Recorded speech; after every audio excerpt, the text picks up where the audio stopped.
Yo, minasan! Mari kita lanjutkan cerita Sakamoto Days chapter 98 sampai 99. Sebelum saya lanjut, siapa tahu ada yang ingin berdonasi, silakan klik link Saweria yang ada di deskripsi ya.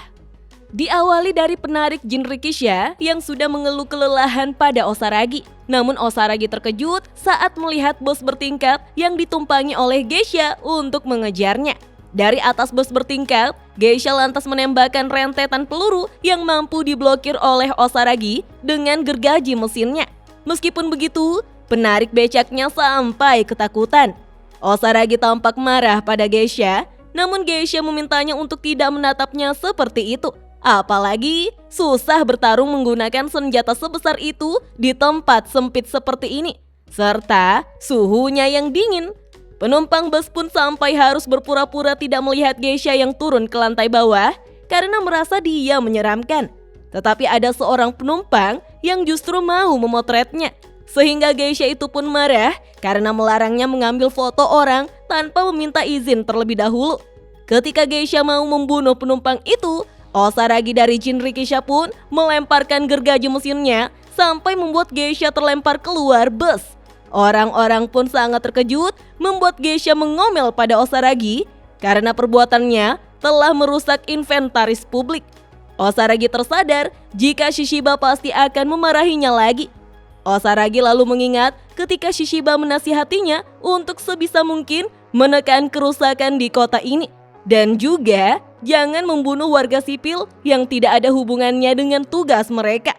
Warga sipil akan panik saat melihat adanya mayat.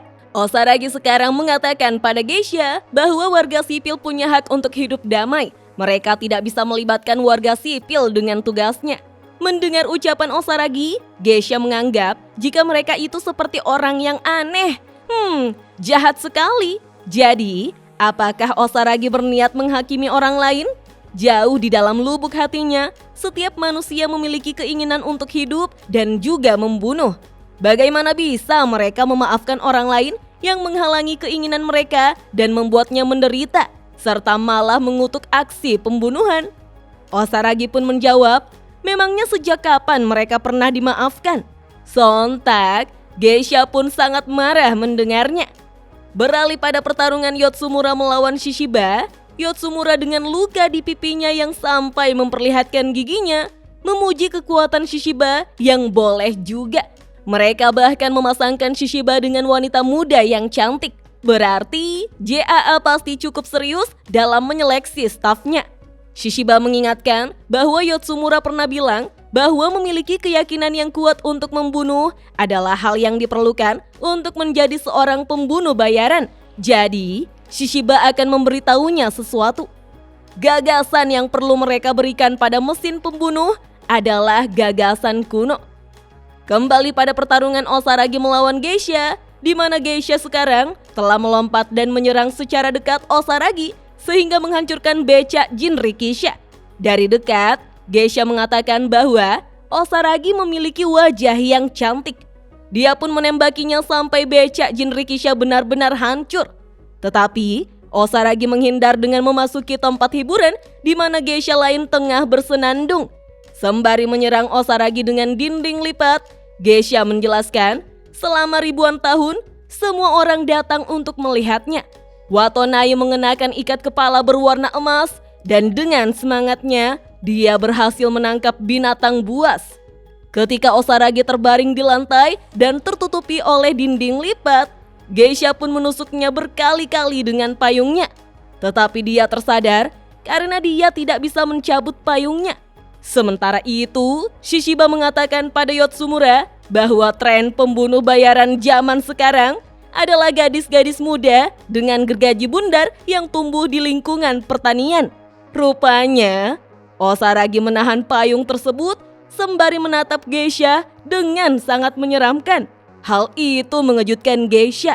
Dengan cepat, Osaragi bangkit dan langsung menyerang Geisha dengan gergaji bundarnya yang dilemparkannya memutar sehingga dinding, pintu, dan jendela ikut hancur. Geisha pun terpelanting jatuh dan payungnya patah. Dia sampai memuntahkan darah dan memuji Osaragi yang kuat sekali, padahal dia hanyalah seorang gadis muda. Geisha merasa teori bertarung sama sekali tidak bekerja di sini. Rasanya seperti bertarung melawan hewan buas. Geisha pun mulai berlari kabur dan melemparkan kimononya. Dia berpikir bahwa mereka berada di titik balik sejarah. JAA sebentar lagi akan hancur. Kemudian dia bisa membunuh seseorang sesuka hatinya. Siapa sangka Osaragi menarik tubuh Geisha dengan mengaitkan tali gergaji mesinnya tepat diikat pinggang baju Geisha. Bahkan Osaragi memungut kimono yang tadi dilepaskan oleh Geisha tersebut untuk menutupi tubuhnya. Tali yang mengaitkan tubuh Geisha itu pun mulai menarik dirinya ke arah Osaragi dan membuatnya ketakutan.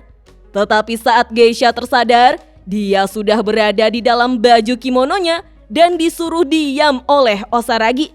Di tengah kerumunan warga sipil, mereka tidak menghiraukan keberadaan kimono tersebut. Padahal di dalam kimono itu, Osaragi telah menebas leher Geisha menggunakan gergaji mesinnya. Geisha pun tewas dengan merasa ini tidak adil, sementara Osaragi keluar dari kimono karena merasa kepanasan. Kembali pada pertarungan Yotsumura dan Shishiba, di mana Yotsumura langsung melancarkan serangannya yang ditahan oleh palu Shishiba. Yotsumura berkomentar bahwa senjata Shishiba dari dulu tidak berubah. Shishiba menjawab bahwa Yotsumura sama saja. Yotsumura berkomentar bahwa itu yang dia harapkan dari seseorang yang berdiri di garda depan. Palu adalah salah satu senjata terbaik. Palu bisa dipakai untuk memukul dan juga mencungkil. Palu tidak butuh peluru dan diasah. Shishiba pun membenarkannya. Tapi menurutnya sulit untuk menghadapi Yotsumura.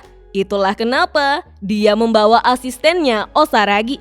Shishiba menyukai sesuatu yang simpel. Dia tidak mau pusing memikirkan sesuatu dan tidak ingin terbebani oleh hal tersebut.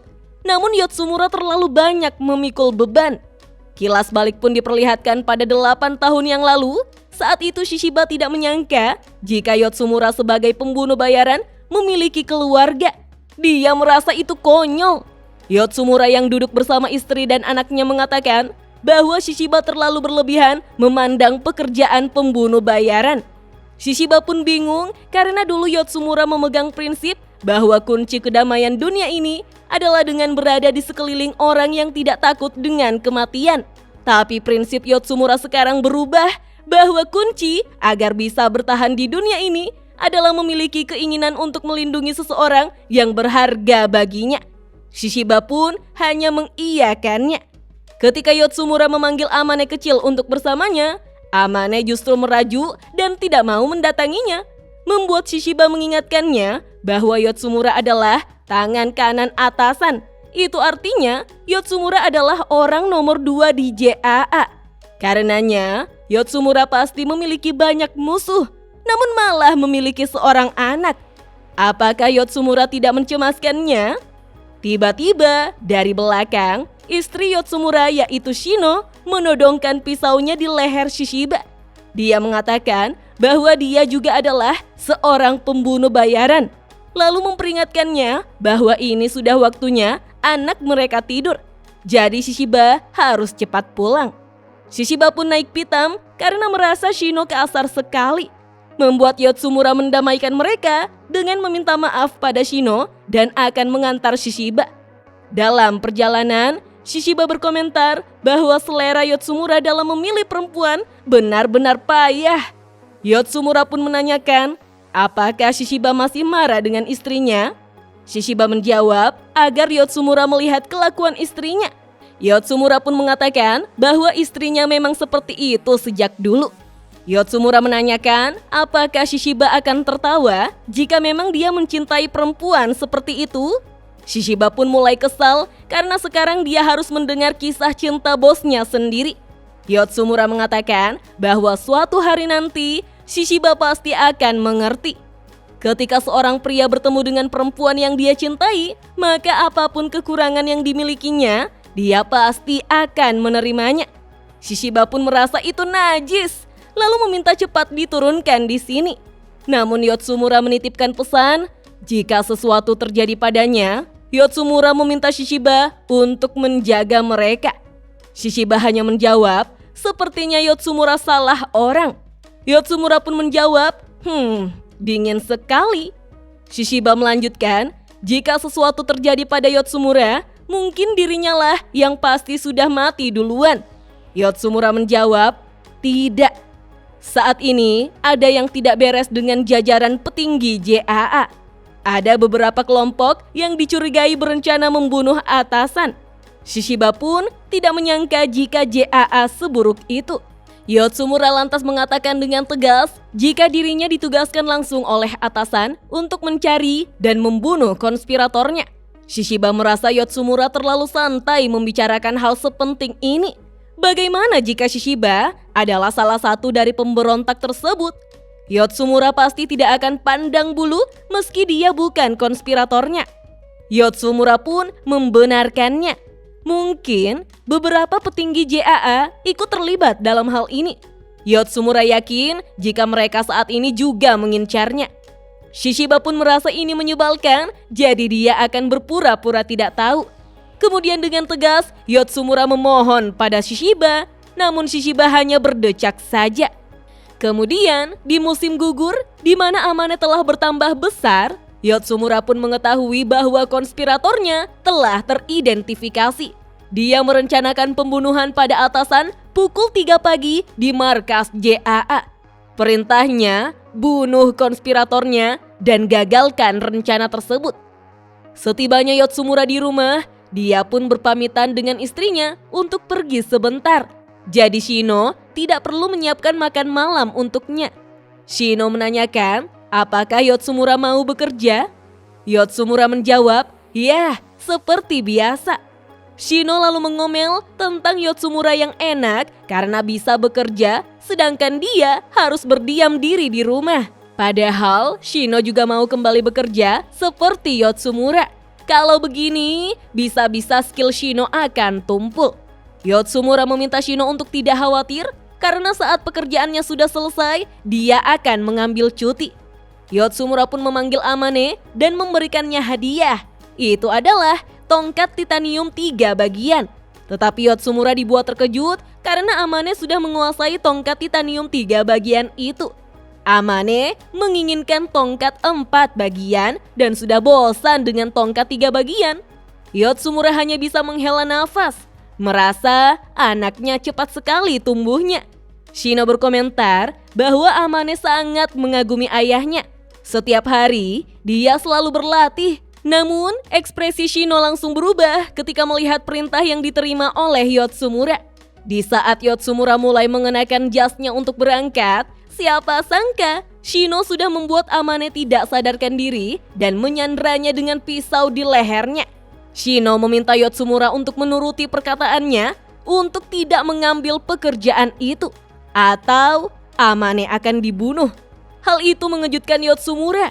Jika Shino sedang bercanda, ini tidak lucu. Shino pun mengatakan bahwa dia sudah lama menantikan hal ini. Akhirnya dia bisa mewujudkan tujuannya. Yotsumura dengan serius menanyakan apa maksud dari ucapan Shino dan tujuannya. Shino pun menjelaskan bahwa dia bekerja untuk orang-orang yang akan Yotsumura bunuh malam ini. Yotsumura adalah tangan kanan atasan dan menghalangi Shino. Jadi mereka membutuhkan sesuatu yang bisa mempengaruhi Yotsumura. Dia adalah anak kesayangannya, Amane. Jika Yotsumura mendekat, maka dia akan membunuh Amane. Jika Yotsumura menghubungi orang lain, Shino juga akan membunuh anak mereka. Jadi, tetaplah di rumah sampai atasan mati. Yotsumura menanyakan, kenapa Shino sampai sejauh ini? Kenapa tidak membunuh Yotsumura saja sejak awal? Shino menjawab bahwa dia tidak mengetahui caranya karena Yotsumura terlalu kuat. Namun, Shino sangat senang bisa menikah dengan Yotsumura dan memiliki Amane. Sekarang, akhirnya Shino bisa mewujudkan revolusi di tubuh JAA. Ini semua karena Yotsumura yang naif. Yotsumura pun menutup matanya dan mulai memegangi senjatanya dengan erat. Yotsumura tidak menyangka jika Shino telah meremehkan seorang ayah. Dengan menjadikan Amane sebagai sandera, apa Shino pikir itu sudah cukup? Shino mengingatkannya, jika Yotsumura bergerak sedikit saja, maka dia akan menusuk leher Amane. Dan inilah dia gerakan sangat cepat dari Yotsumura yang langsung menebas leher Shino begitu saja. Yotsumura mengatakan, ketika seorang profesional sudah serius, maka tidak ada siapapun yang mampu menandinginya. Sayangnya, Amane menyaksikan saat ibunya dibunuh Minasan. Nah, bagaimanakah kisah Yotsumura yang membela JAA tetapi justru dihianati? Kita lanjut ke video selanjutnya ya. Dah.